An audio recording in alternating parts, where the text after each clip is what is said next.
Sandata ng Pag-asa.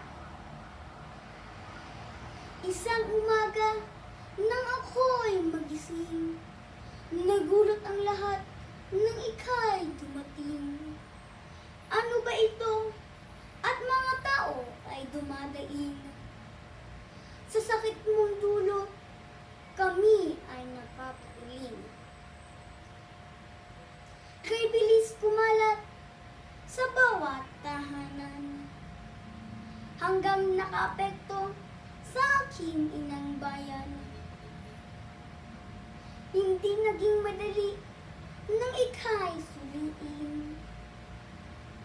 Ang tanong ng lahat, paano ka gagapiin? O COVID-19, bakit di ka na maglako? Sa anong buhay, ikaw ay lumayo. O maawaing Diyos, aming bayan ay hilungin sa intultong dulot ng COVID-19. Mga pasyalan at kainan, lahat nagsarado. Sa kanilang mga negosyo ay talong-talo.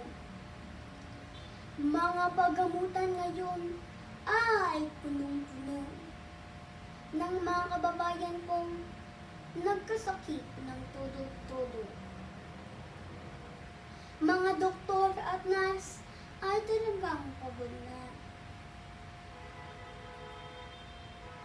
Buhay ng bawat isa ay pilit isasalba.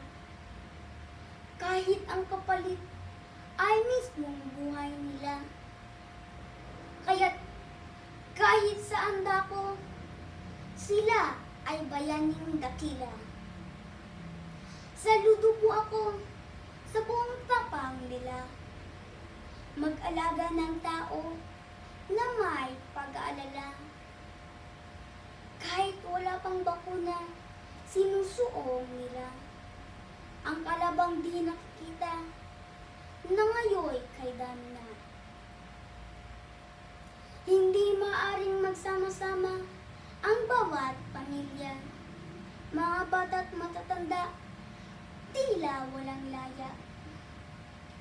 Aking pag-eeskwela ay biglang naiba na. Naging katuwang ko ang aking ama't ina. 2 metrong layo sa bawat isa, pati na ang maskara.